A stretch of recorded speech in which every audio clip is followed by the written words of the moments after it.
Hi fam, welcome back to my channel. If this is your first time tuning in, I really hope you do like this type of content and do subscribe to become a part of my growing, glowing family. To all my returning subscribers, thank you guys so much for tuning back in. I really appreciate it. My name is Masemola, aka Stylish Budget Life, and today we are talking about how I gave birth at a private hospital without medical aid.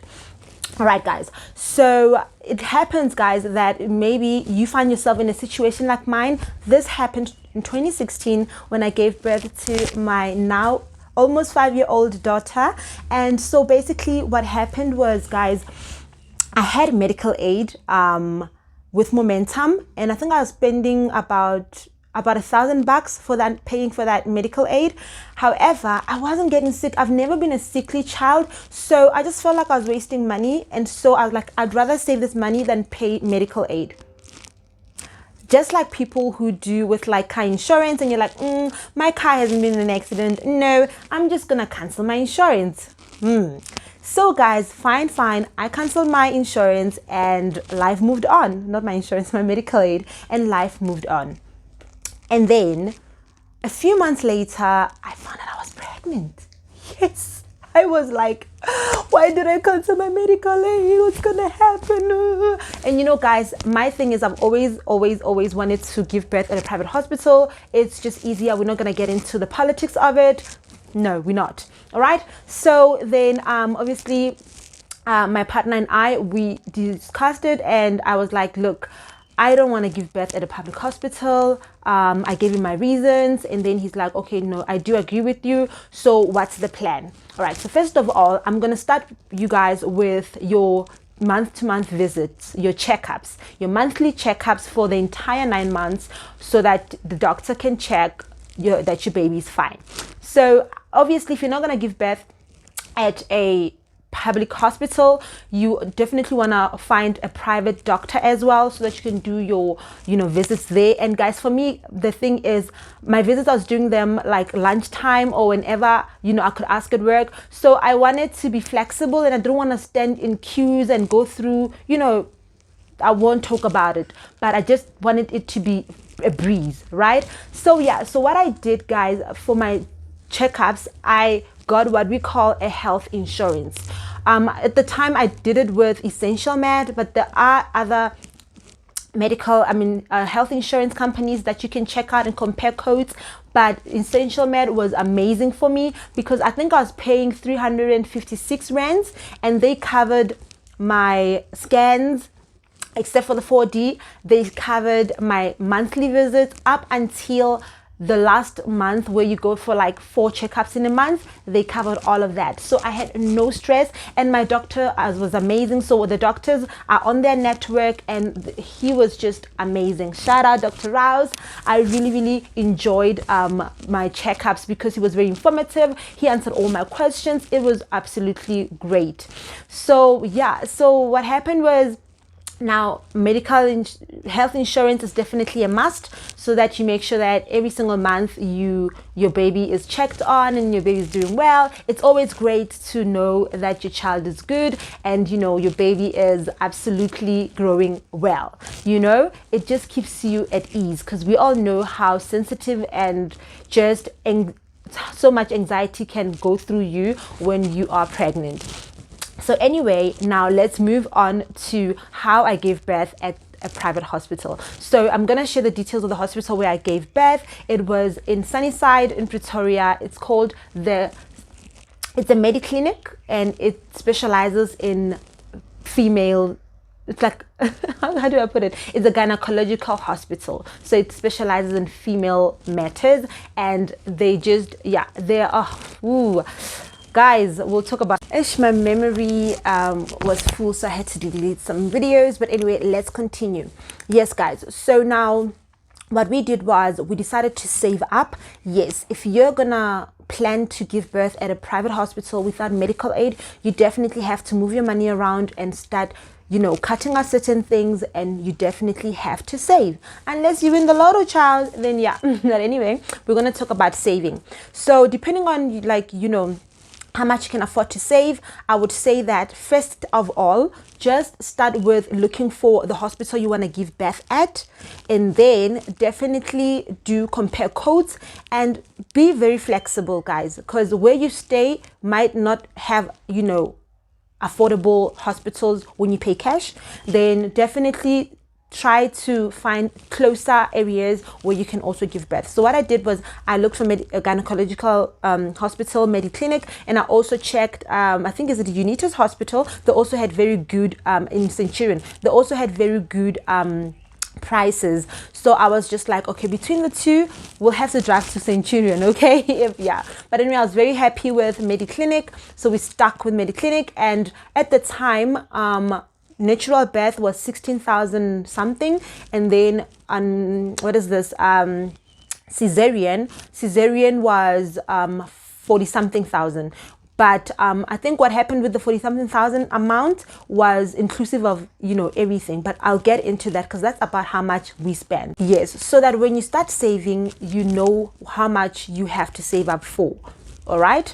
So what happened was that with us, we were like, okay, we're just gonna save plus 5k or whatever, yeah. So we did that, and then we were hoping that I'll give birth naturally so that it will be cheaper, and then we'll have more money to buy other stuff and whatnot, like for the baby and whatnot, or go on holiday, whatever. Okay. But we made sure that we saved up a lot of money. So depending on how much the cesarean is, because you have to save as much money for that, even though you're hoping, and we believe and trust and hope that you will give birth naturally. It's just much better to make provision just in case, because that's what happened with me. I was hoping to give birth naturally. Unfortunately, that was not the plan. My baby was long overdue. I think I was like 42 weeks by the time, or 41 and 5 days or whatever. And my doctor was just like, your baby's not going down. You're not dilating. Your bones are not opening up, whatever. And he was just like, I just don't want to risk the baby, pooping inside. So it's an emergency. You need to give birth. And unfortunately, natural was not the case. And we had to pop out the money. Okay. So we spent about 40k plus, 40,000 rands plus. And you pay the hospital, guys, you do the payments. Like I remember I was paying every single person that was involved in the theater, everywhere that is involved with the birth of your child. So we paid the doctor, paid the, is it anesthetic or anesthesiology? Oh my gosh, guys, this is so embarrassing. That guy, the one that, what do you call this? The one that injects you with the anesthetic so that, you can sleep or whatever. Yeah, that person, that doctor. Yes, right. That medical officer, we paid that. You pay the pediatrician, you pay the pediatrician's assistant, you pay the anesthetic assistant. This is so bad, but anyway, I'm not the only one, I'm sure. Let's move on. Yeah, you pay that. You pay for medication. You pay for everything, guys. Every single thing. Even Panado, you pay for that. Obviously the hospital will give you a list of the medication they used on you and whatever, and then you pay for that as well.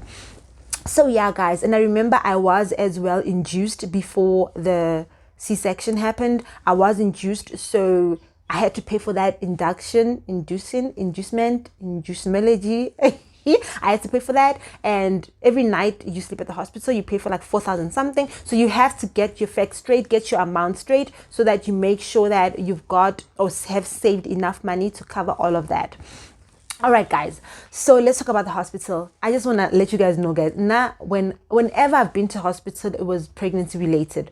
So I love hospital food. So embarrassing, but not embarrassing. Why am I embarrassed? I love guys. For me, when I go to hospital, I need to make sure that the hospital food is definitely I'm not gonna spend 3 days somewhere in J and then get all that nonsense. No, I just can't. I just feel like I'm going through a lot enough. Can the food be nice? I love food too much. So lucky for me, fortunate for me, all the hospitals that I've given birth at, which is Kastenhof, Life Kastenhof, shout out, as well as a gynecological hospital, Mediclinic, shout out. The food was very good. Guys, you need a chef at a hospital. It'll just make your stay a little better. Like when the food is nice, like the pain hits different. It's just a little bit because but anyway, guys, I hope this video was informative. Unfortunately, it's not a lot that I have to cover because yeah, you just save up. And then you make sure that you do your research, compare hospital codes, make sure that you get your doctor, your private doctor will give you lists of doctors and pediatricians that, assist birthings at your chosen hospital. And then just make sure that you plan everything out properly. I don't know the situation now with COVID, but just make sure that everything that you need is well planned and your birthing will go smoothly. I wish you the best. If you're watching this video, you obviously wanted to know, you obviously maybe are pregnant or planning to be, and you just want to make sure that you know what, you've got everything and your ducks in a row. Yeah guys, if you want to share this video, please do share it with somebody who might need it. It might help someone. This information could be helpful to somebody, so don't be stingy. Don't be stingy. It's cheap or free to share this video. Well, data is involved, but come on, do it for your girl. All right, guys.